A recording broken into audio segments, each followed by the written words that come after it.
चीनी बाशिंदे बारहा पाकिस्तान की सरजमीन पर पाकिस्तान के ही कानून की धज्जियां उड़ाते हुए नजर आते हैं, लेकिन उसके बावजूद भी कहीं से भी कोई भी ऐसा कदम नहीं उठाया जाता जिसको इबरतनाक बनाया जाए। पाकिस्तान के द्वारा भारत की सीमा पर और भारत के अंदर भेजे गए आतंकवादियों के द्वारा आए दिन आतंकवादी हमले होते रहते हैं, लेकिन भारत ने पाकिस्तान को उसकी भाषा में मुंह तोड़ जवाब देने की ठान ली है। इसी के तहत भारत ने एयर स्ट्राइक और सर्जिकल स्ट्राइक करके पाकिस्तान की धरती में जाकर उन आतंकवादियों को जिंदा गाड़ दिया। तो अब चीन के द्वारा भारत की सीमा पर गुस्ताखियां की जा रही हैं। भारत ने चीन को भी उसकी भाषा में जवाब दिया। तो अब वहीं दूसरी ओर भारत ने डिजिटल स्ट्राइक करके चीन की कमर तोड़ दी है। पूरी दुनिया जहां बस ये सोचती रही कि भारत चीन को कैसे जवाब देगा, भारत ने चीन के ऊपर डिजिटल स्ट्राइक कर दिया और चीन की कंपनियों के सारे टेंडर्स रद्द कर दिए, जिससे चीन को 1 लाख करोड़ रुपए तक का नुकसान हो चुका है। और अब चीन धीरे धीरे भारत को बहलाने की कोशिश करने लगा है। देखिए ये रिपोर्ट। भारत ने जो चोट किया है उसकी एक छोटी सी नज़ीर है। इस आंकड़े को अंत भी नहीं माना जाना चाहिए, क्योंकि चीन पर पाबंदियां जारी हैं। इस मुहिम में सिर्फ हिंदुस्तान ही नहीं, दुनिया के कई देश भी भारत के साथ कदम ताल कर रहे हैं। अब आप बारीकी से समझिए कि चीन को कैसे झटके पर झटका लग रहा है। इस बदलाव की तैयारी अप्रैल में ही केंद्र सरकार ने कर ली थी। इसके मुताबिक भारतीय सीमा से लगे किसी देश के किसी भी व्यक्ति या कंपनी को निवेश से पहले सरकार की मंजूरी लेनी होगी। तब चीन इस फैसले से बौखला गया था। अब इसी बदलाव के तहत जोमैटो जैसी कंपनी में चीनी कंपनी के निवेश को रेड सिग्नल मिल गया है। अब सरकार की नजर उन चीनी कंपनियों पर है जिनका रिश्ता पीएलए से रहा है। भारत जहां एक और चीन की चतुर चालाकियों से निपट रहा है, तो वहीं दूसरी ओर पाकिस्तान भी भारत के खिलाफ प्रोपेगेंडा कर रहा है। चीन ने पाकिस्तान की क्या हालत कर दी है, हम आपको उसकी सच्चाई दिखाते हैं कि कैसे चीनी लोग चीन की आवाम और वहां की पुलिस की धज्जियां उड़ाते हैं। चीनी बाशिंदे बारहा पाकिस्तान की सरजमीन पर पाकिस्तान के ही कानून की धज्जियां उड़ाते हुए नजर आते हैं। पाकिस्तान के कानून नाफिज करने वाले इदारे पुलिस की बार बार बेहुरमती करते हुए नजर आते हैं, लेकिन उसके बावजूद भी कहीं से भी कोई भी ऐसा कदम नहीं उठाया जाता जिसको इबरतनाक बनाया जाए और ये बताया जाए कि पाकिस्तान की सरजमीन पर पाकिस्तान के कानून का निफाज होगा। तो सुना आपने कैसे चीन के तलवे चाटने वाला पाकिस्तान चीनियों से परेशान है। चीन की चालाकियों से भारत को कोसने वाला पाकिस्तान अब चीन की चाल में फंस चुका है और कैसे बिलबिला रहा है, आगे देखिए।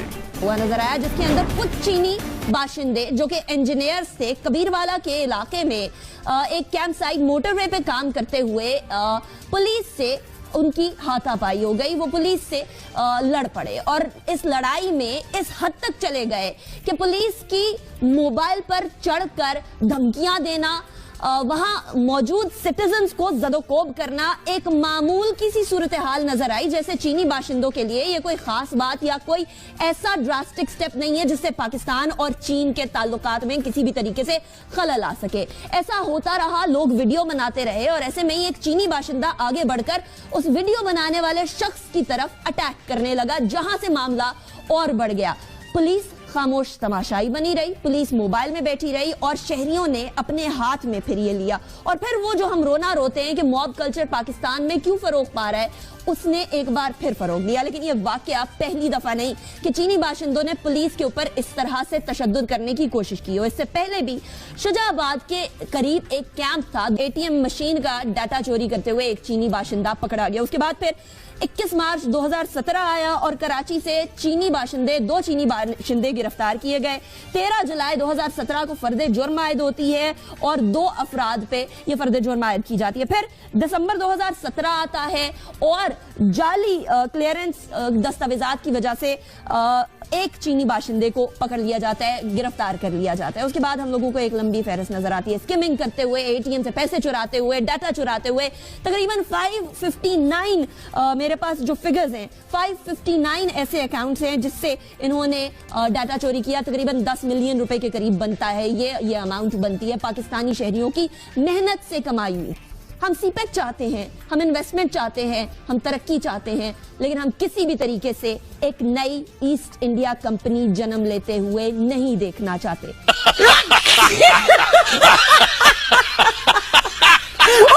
पाकिस्तान यकीनन यकीनन शायद लतीफ साहब ये चाहता है कि पाकिस्तान तरक्की करे, इसमें कोई शक की बात नहीं, कोई बाशिंदा सीपैक के खिलाफ नहीं है, कोई शहरी पाकिस्तान का सीपैक के खिलाफ नहीं है, तमाम के तमाम लोग चाहते हैं कि तरक्की की राह पे गामजन हो। लेकिन इसके लिए हमें कीमत यह अदा करनी पड़ेगी कि हमें सेल्फ रिस्पेक्ट अपनी जो है वो दे देनी पड़ेगी चीनियों को। क्या हमारी पुलिस की, और स्पेशली पुलिस वर्दी में होते हुए उसकी कोई इज्जत नहीं है? जो वाकया पेश आया है इसके ऊपर इतनी ह्यू एंड क्राई जो सोशल मीडिया पे हो रही है और हुकूमत की तरफ से कोई ऐसे एज सच ड्रास्टिक कदम नहीं उठाया गया, तो फौरी तौर पर उसकी जो सजा है उसे मिलनी चाहिए। और यह सोच हमें ज़हन से निकाल देनी चाहिए कि हमने सीपैक का कॉन्ट्रैक्ट क्या कर लिया, हम किसी के महकूम हो गए, ऐसा हरगिज नहीं है। सीपैक में बाकायदा चीन के अपने बेशुमार फवायद हैं। हमारे मुल्क के अंदर यह तासुर कायम किया जा रहा है कि जी सीपैक एक बहुत बड़ा एहसान है, ऐसा नहीं है।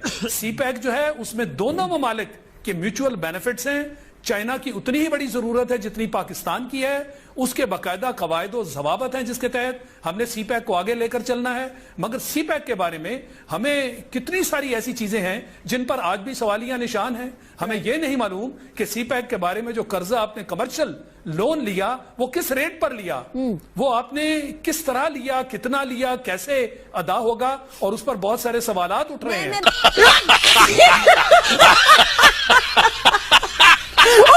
बिल्कुल इस पॉइंट की तरफ आऊंगी शायद। ये तो हमारी अपनी जिम्मेदारी है ना, ये चीनियों की जिम्मेदारी तो नहीं है। अगर उन्होंने कानून तोड़ा तो अगर हमारा कोई शहरी दुबई जाता है, कहीं और जाता है, किसी भी मुल्क जाता है, तो वो उसी तरीके से उसी तरह कानून का निफाज देखता है। शाहिद खान अब्बासी साहब ने खुद अपनी प्रेस कॉन्फ्रेंस में कहा कि मैं जब अमेरिका गया तो मैंने उनके कवानीन के मुताबिक सिक्योरिटी चेक करवाया और इसी तरीके से होना चाहिए। तो यहां देख लीजिए रेमंड डेविस का वाकया देख लीजिए, कानून तोड़ा, 2 नौजवानों को मारा, चला गया, और डिप्लोमेटिक इम्यूनिटी की वजह से आज एक अमेरिकी डिप्लोमेट के गाड़ी के टकराव से एक नौजवान जो है वो हलाक हो गया। उसके बारे में भी यही हुआ, उसकी भी एफआईआर अभी तक नहीं कटी, इसलिए क्योंकि उसको भी डिप्लोमेटिक इम्यूनिटी हासिल है। अब ये जो चीनी लोग हैं ये तो बहुत सारे हैं ना, ये तो हमारे प्रोजेक्ट्स पे काम कर रहे हैं, ये तो यहाँ इन्वेस्ट कर रहे हैं, इनको भी हम इसी तरीके से जाने देंगे तो पाकिस्तान में बचेगा कौन जिसके ऊपर कानून का निफाज होना?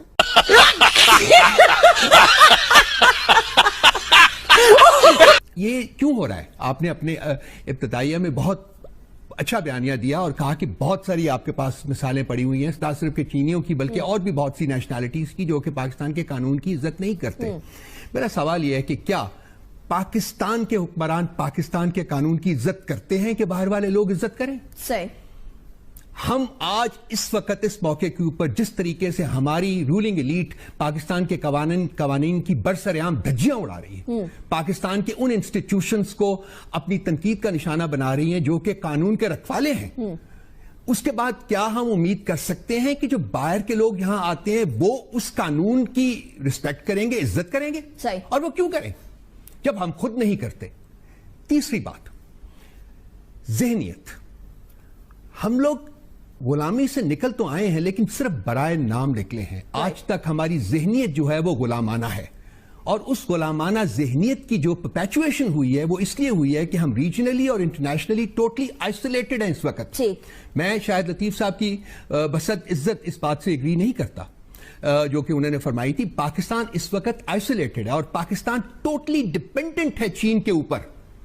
डिपेंडेंस हम लोगों ने खुद क्रिएट कर ली ना, ये तो हमारे अपनी कसूर है कि हमने फॉरेनर से 4 साल नहीं बताया। कि इस वक्त पाकिस्तान का अगर कोई वाहिद दोस्त है 1-2 और दोस्तों के अलावा तो वो चीन है। पाकिस्तान का इकोनॉमिक फ्यूचर डिपेंड करता है चीन के ऊपर, पाकिस्तान की सॉल्वेंसी डिपेंड करती है चीन के ऊपर, और आइंदा 2-3 महीनों में जो फाइनेंशियल सिचुएशन बनने वाली है अनीका, वो बनेगी जब तो नजर आएगा। तकरीबन $9.5 बिलियन आपको चाहिए अपने लोन्स, और लोन्स के ऊपर जो इंटरेस्ट है वो वापस करने के लिए पैसा सवालिया निशान है कि कहां से आएगा। पैसा वापस भी करना है और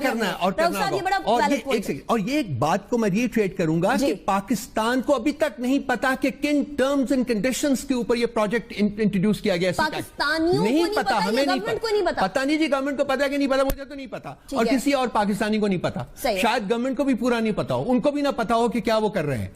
ये बिक गई है गवर्नमेंट, अब गवर्नमेंट में कुछ नहीं है। ये बहन चो सारे मिलके हमको पागल बना रहे हैं, मादर चौथ के बच्चे।